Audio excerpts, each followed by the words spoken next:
I'd come down here by myself, go on like little long runs in the morning. Yeah, I guess this is the original one. Everyone skated. Now I remember why they put this stuff on. I think these people were complaining. The people that lived here, this is like high dollar condos or whatever. I think they were complaining about the noise from the skateboards. I think that's why they put this on there. Yeah, because there's no houses over there. So Speed Freaks, you filming down here? We came down here one evening, probably for like an hour or two. They just told me they were going to do a little promotional video. They didn't say they were going to do a full-blown video. And back then, it's just like, I just took, oh, I skate down here, so let's go down there and film something real quick. And then let's go up to Kenner, film something real quick. And oh, there's a mini ramp at Vans. I got this pool over here. Little did I know that video was going to make such an impact. That was just kind of like the day in the life of me. If I was to think of one time and one video, it was in Bombing the Hill in LA, which is right by the Getty Center now, right? That hill you can still see coming south down the 5 with the lights on. When that was first built, Eric was skating down that and he was power sliding. He was doing like 10-foot power slides, you know, down a hill full speed. And that was most of his video part. And that's like so creative and is super inspirational to the kids of today, and they need to look at that and grow from that. I don't know where that hill was, but I could have swore it was right by where I lived because I used to skate down that hill and just be like, dude, this is where it happened. Or I'd try to mimic that. I mean, to me, that's the ultimate Eric Dressen video part. Super well-rounded, fast, and just like aggro. You filmed your part like in a day? Probably 2 days, maybe 2 or 3 days max. I know Tom Knox filmed his part in 2 hours. Right when I got on Santa Cruz, they flew me up. We were going to fly to Chicago for some contest, and they showed me a semi-edited version of Speed Freaks and Tom Knox's part. And I was like, holy shit, this is the gnarliest thing ever. I'm all, Tom's going to win this contest. And they're all, no, you're going to win, Eric. You're going to win the Chicago contest. This is 1989. He'd been winning everything else. They were expecting Eric to win, and I ended up winning that contest. So it sort of threw everybody for a loop. I think Eric got second or third, but that was his first. That was, you know, probably the second time I skated against him in a contest. You know, back then they turned you pro and you had to earn your model. You know, so I was pro for almost 6-7 months with no model. Eric, you know, he came on to Santa Cruz. He's going to get a model right away just because he's Eric Dressen. You know, they're not going to make him wait. So his model was already in the works. Then I win the contest and they had to scramble to get a model going for me. There's probably literally 10 vert guys that had boards out, and then me and Eric were the street guys. Santa Cruz grew and expanded out through the 80s boom. Tom Knox and Dressen, you know, the little Toxic 2 there, they would sit and fucking score runs and shit. Like, I fucking did that. I did a hurricane on that thing, and then I went over and I fucking did a one-footed 360 over the box, and blah-da-da-da. You know, Eric was all business.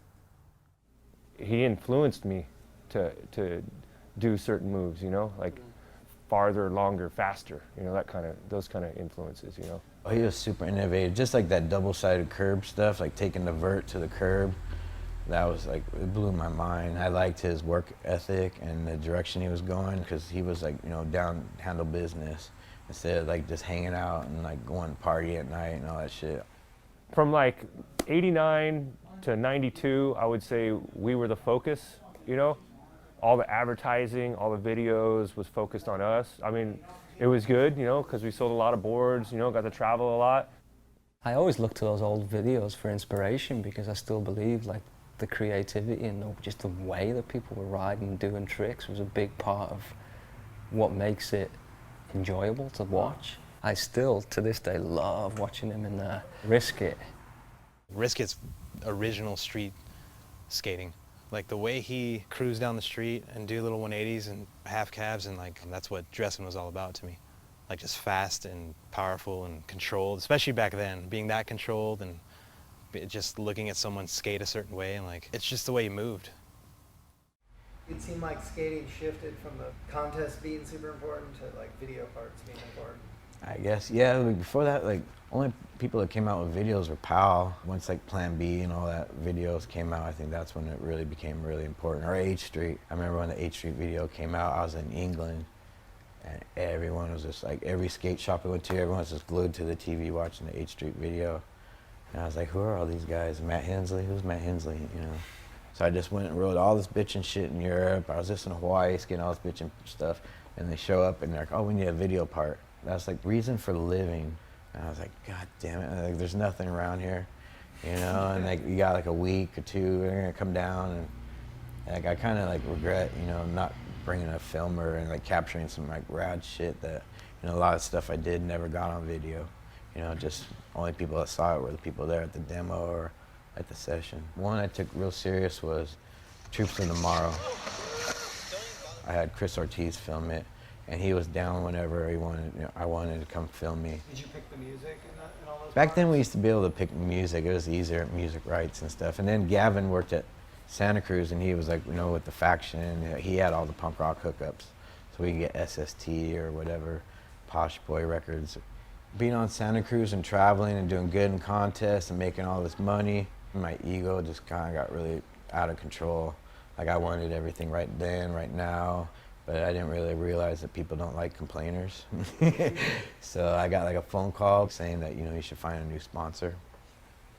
He did sort of get like just ran out of town from one of our sponsors. And like I said, 92 was like a whole nother revolution of big pants, small wheels, tech tricks, you know, and a whole slew of 15 and 16-year-old kids that they turned pro.